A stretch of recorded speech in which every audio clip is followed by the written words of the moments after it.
You regret everything? Woke up regretting not sleeping earlier. Regretted that overpriced gadget you bought but never use. Still cringing over something you said to a stranger 5 years ago? Congratulations. You've turned self-hatred into a daily ritual, but hey, let's fix that. Or at least stop making it worse. Why you're addicted to regret. Your brain is not your friend.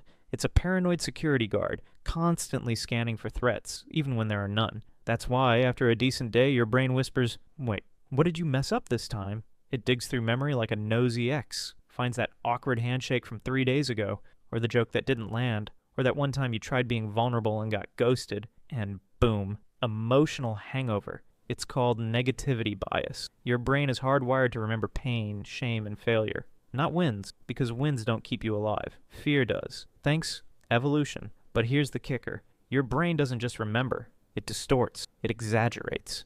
Oh, you said something slightly dumb in a meeting? In your head, you gave a TED talk in fluent embarrassment. Meanwhile, everyone else was too busy wondering if they left the stove on. The fantasy version of you. Another reason to regret eats you alive? You think there was a perfect version of you out there who would have done it all better. That version of you who got 8 hours of sleep, meditated, read a book, and made all the right decisions with flawless wisdom. But newsflash, that version of you does not exist. You made your choices with the data you had, with the emotions you were battling, with the mental bandwidth you could access at the time. It wasn't perfect, it was human. Stop blaming past you for not knowing what present you just learned. That's like yelling at a third grader for not solving calculus. Grow up.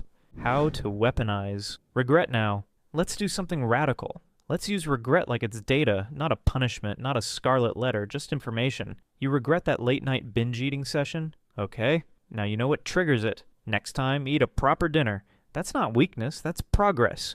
You regret texting your ex? Cool. Add don't text emotional landmines to your list of life rules. You'll thank yourself next time you're lonely and delusional. You regret wasting years on a job you hated? Fine. Now you know your values. Use them to make better choices. Or keep regretting until retirement.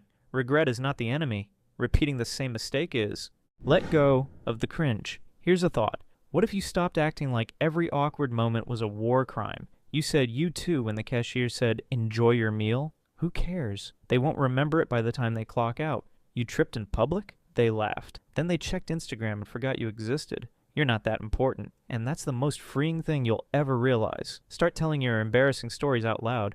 Own them, laugh at them, turn shame into comedy. You're a walking sitcom. Lean into it.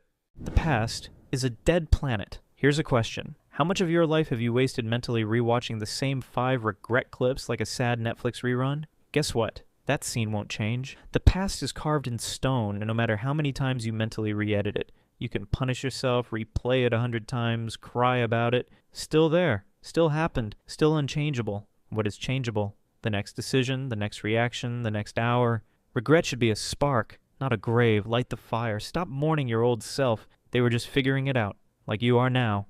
Stop worshiping intelligence. You want to know the real reason happy people seem annoying? Because they don't overanalyze every damn thing like you do. They do the thing. It works or it doesn't. Then they move on. No mental PowerPoint. No spiral. No existential podcast in the shower. Meanwhile, you're sitting there regretting something from 2 relationships ago. Why? Because you think too much. You're too smart for your own peace. Maybe the shortcut to happiness isn't more analysis. Maybe it's being just a little dumber. Dumb enough to do, to move, to fail and keep going. Happy people aren't lucky, they're light, because they don't carry the weight of everything they could have done. Regret isn't deep, it's lazy. Let's get something straight. Regret often disguises itself as self-awareness, but most of the time, it's just procrastination wearing a therapist costume. You don't want to forgive yourself because it gives you an excuse to stay stuck. It's easier to feel bad than to do better. It's easier to say, I should have, than to say, I will. You're not being reflective, you're being a coward. Face it, you're not addicted to regret, you're addicted to avoiding responsibility. Stop trying to rewrite it. Rewrite you. You can't change what happened, but you can change the version of you that walks away from it. And that version doesn't need to be perfect, just consistent, just 1% better, just awake. Rewrite your patterns, rewrite your response. Rewrite the story you tell yourself when things go wrong. You are not your mistake. You are what you do after it. That's it. You've punished yourself enough. Now go do something that makes future you proud, or at least less cringe. Watch the next video. Don't spiral, just click.